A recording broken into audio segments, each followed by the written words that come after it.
High friends welcome back to my channel. आज के ब्लगटा ना আমি এই ঠাকুর ঘর থেকে শুরু করছি। আজকে খুবই শুভ দিন, আজকে হলো রথযাত্রা, তাই আমি একটুখানি ছোট্ট করে বাড়ির ঘরোয়া পুজোটা ভাবলাম দিয়ে নিই। রথযাত্রা এরকম শুভ দিন আর ছুটির দিন পড়েছে, তো আমি এই যে ফুল তুলে নিচ্ছি একটা ছোট্ট জায়গার মধ্যে। ঘরের টাটকা ফুল দিয়ে পুজো দিতে কি ভালো লাগে না, তো সেই ফুলগুলো তুলে নিয়েছি একটা ছোট্ট জায়গায়। আর এটা হলো আগের ঠাকুরটা, সেটাকে নিয়ে গিয়ে আমি এই বট গাছ তলায় রেখে দিলাম। এরপরে ঘরের যেমন ঘরোয়া পুজো হয় সেইভাবে পুজো দিয়ে দিচ্ছি। আর আমার ছোট্ট রথটা দেখেছো, তোমাদের ভালো করে দেখাচ্ছি তারাও। আর একটুখানি তুলসী মঞ্চেও পুজো দিয়ে দিয়েছিলাম। ছাদের উপরেই আমাদের তুলসী গাছটা থাকে। আর এই যে আমার ছোট্ট রথটা, আর এই যে জগন্নাথ বলরাম সুভদ্রা, খুব সুন্দর একটা প্রতিমা পেয়েছি এবারে, তাই জন্য নিয়ে চলে এসেছি। একই ছাঁচের মধ্যে জগন্নাথ বলরাম সুভদ্রা, খুব সুন্দর। এটা পোড়ামাটির তৈরি, তো আমি এটা ভেবেছি রেখেই দেব, পরের বছর আরেকটা নতুন ঠাকুর নিয়ে আসব। আর একটু ধূপ ধুনো দেখিয়ে একটুখানি ফুল প্রসাদ দিয়ে পুজোটা দিয়ে দিলাম। সন্ধ্যেবেলায় দেখলাম রথ নিয়ে বেরিয়েছে অনেকে, আর বানিও কিছুক্ষণ পরে চলে এলো ওর রথ নিয়ে। রথটা থাকবে নাকি এখানেই, আর উল্টো রথেও বাড়ি নিয়ে যাবে। আর ও একটুখানি ধূপ দেখিয়ে দিচ্ছে ঠাকুরকে। ওরও না খুব ইন্টারেস্ট রয়েছে পুজো আচ্ছা জিনিসগুলোতে। পুরোটা না শিখলেও হবে, কিছুটা কালচার জেনে রাখা ভালো। আর এরপরে পাঁপড় খেয়ে আমরা বেরিয়ে পড়েছিলাম।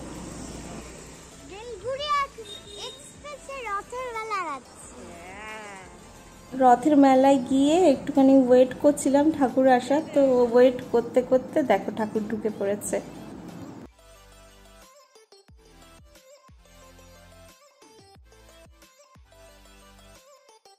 এই মন্দিরটা না বেশি দিন হয়নি, তবে জগন্নাথ বলরাম সুভদ্রার মূর্তিগুলো এত সুন্দর, খুবই ভালো লাগে। আর এই দেখো রথের দড়িতে টান দেওয়ার জন্য সবাই ছুটছে। আমিও একটুখানি দড়িতে টান দিয়েছিলাম, যেটা সবাই করে, তবে খুব ভিড় ছিল। একটুখানি ছুটে গিয়ে মাঝখান দিয়ে গিয়ে দড়িটা টান দিয়েই ফিরে এসেছিলাম। আমি শুনলাম, আমার বান্ধবীর সাথেও দেখা হয়েছিল, ও বলল আগের বার নাকি দড়ি টানতে গিয়ে অনেকে ড্রেনেও পড়ে গেছিল, মানে প্রচুর ভিড় হয় তো সেই হিসাবে কেউ টানতে গিয়ে হয়তো আগের বার পড়ে গিয়েছিল। আর বাণীকে তো আমরা নামতে দিইনি, ওকে এমনি ছুঁয়ে দিয়েছি। ও একটু রথটা টাচ করে নিয়েছে, কিন্তু ওকে আমরা নামতে দিইনি, ওকে সাইডে দাঁড় করিয়ে রেখেছিলাম এত ভিড়ের মধ্যে। একে একে জগন্নাথ বলরাম সুভদ্রা সবাই ঢুকে আসছে। আর আজকে জানো তো এখানে ভোগেরও আয়োজন হয়েছে, তবে ভোগটা আমরা খাবো না, আমরা বাড়িতে রান্না হয়ে গেছে, তাই বাড়িতে ফিরে এসেই খাওয়া দাওয়াটা করবো বলে ঠিক করেছি। এখানেই দেখো সবাই জয় জগন্নাথ ধ্বনি দিচ্ছিল আর রথের দড়িতে টান দিচ্ছিল। আর এখানে না মিউজিক আর অনেক চিল্লামিল্লি হচ্ছিল দেখে আমি না এখানে ভয়েসগুলোকে আটকে দিয়েছি। আর এই দেখো কিভাবে ছুটে ছুটে সবাই দড়ি ধরছে। এই যে রথগুলো ঢুকানোও মুশকিল হয়েছিল, যে লাইটের যে তারগুলো রয়েছে সেগুলোকে অনেক উপরে তুলে দেওয়া হয়েছিল। আর এই দেখো বারবার এগোচ্ছে পিছাচ্ছে, এইভাবে করে আস্তে আস্তে করে রথটাকে নিয়ে যাওয়া হয়েছিল মন্দিরের দিকে। আর জগন্নাথের না রথের দড়িটাকে ওরা ইচ্ছা করে গুটিয়ে নিয়েছিল যাতে করে ঝামেলা না হয়। জগন্নাথের মূর্তিটা নাকি অনেক বেশি ভারী, সেটাকে ঠেলে নিয়ে আসা বা গাড়িতে দড়ি দিয়ে টান দেওয়াটা খুব মুশকিলের ব্যাপার, তাই ওরা নিজেরাই গুটিয়ে নিয়েছিল এখানে ঢুকানোর আগে, যাতে হুড়োমুড়ি না হয় আর কারুর যাতে প্রবলেম না হয়, সেই জন্য ওরা ঢুকিয়ে নিয়ে রথটাকে এইভাবে করে মন্দিরের দিকে টেনে এনেছিল। আর এই সোজা রথটা না এয়ারপোর্টের ওই 3 নম্বর গেটের ওদিক অবধি যায়, তারপরে আবার ফিরে আসে এই পাড়ার এখানে। যেমনভাবে রথযাত্রাতে ঠাকুরের রথ নিয়ে বেরোনো হয়, ঠিক তেমনই রথ নিয়ে বেরোনো হয় আর রথটা ফেরত আসে। বেরোনোর টাইমে তো আমি ছিলাম না উপস্থিত, তাই ব্লগটাও করতে পারিনি তোমাদের জন্য, তবে ফিরে আসার টাইমটা আমি বেশ ভালো পেয়ে গেছিলাম।